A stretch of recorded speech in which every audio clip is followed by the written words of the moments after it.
Bismillahirrahmanirrahim. Assalamualaikum warahmatullahi wabarakatuh. Sampurasun.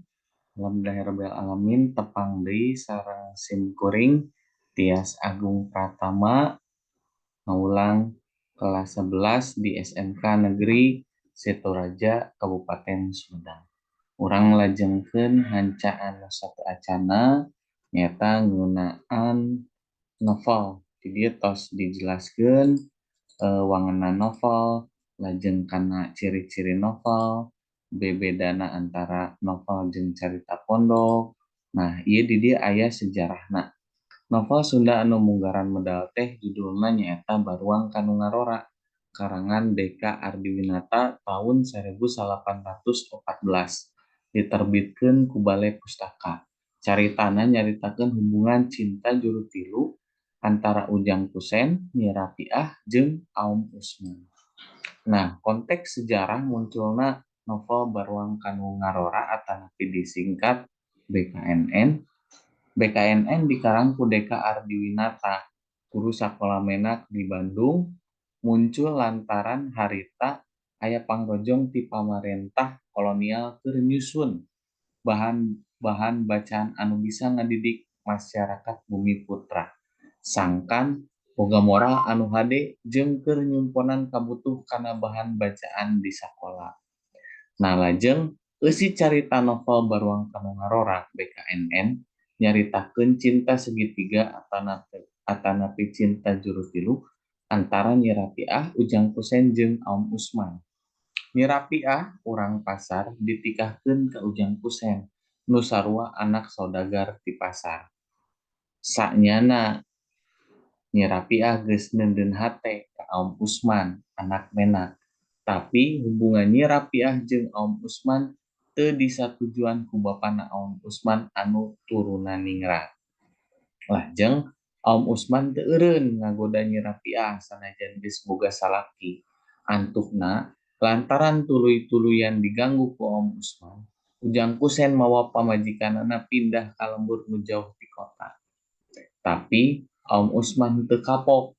Nyi Rapiah diculik di lemburna sarta disumputkeun ku Aum Usman. Nyi Rapiah menta ditalak Ujang Kusen lantaran keheul ka Nyi Rapiah, antukna Ujang Kusen mirak Nyi Rapiah. Tidinya Nyi Rapiah dikawin ku Aum Usman. Ujang Kusen frustasi minangka panglupatanana, manehna jadi resep kana mabok jeung judi. Nepi ka hiji mangsa kapanggih maling harta kolotna sarta ditewak ku polisi jeung dibunuh. Ari rumah tangga Nyi Rapiah jeung Aum Usman teu runtut raut, da Aum Usman horeng geus dikawinkeun ku kolotna ka istri nu papada turunan menak. Jadi Nina Rapiah teh ukur jadi istri kaduana. Atuh keur ge jadi istri kadua katuruk-turuk teu disatujuan ku kolot-kolotna. Hirup Nyi Rapiah antukna sangsara lahir jeung batin. Nah, di dia dijelaskan yang Baruang Kanu Ngarora atanapi BKNN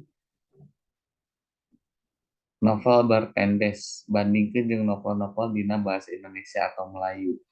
Dua nana teh ngajarkeun sangkan barudak ngora ulah kagoda ku nu lain-lain lantaran eta godaan teh bisa jadi baruang atanapi bisa jadi racun keur kahirupan maranehanana. Disaprak medal novel Baruang Kanu Ngarora tahun 1814 nepi ka ayeuna geus ratusan judul novel Sunda anu medal. Jenis caritana oge rupa-rupa pisan.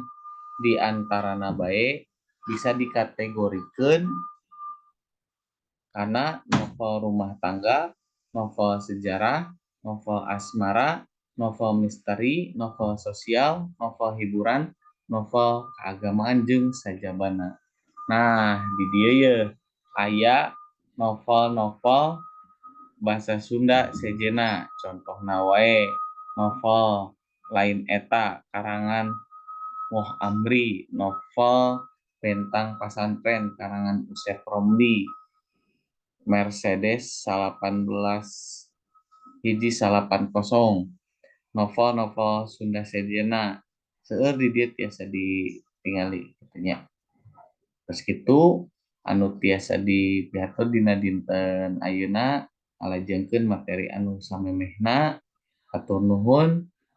Hapunten bilih aya kalapatan. Billahi taufiq wal hidayah. Assalamualaikum warahmatullahi wabarakatuh.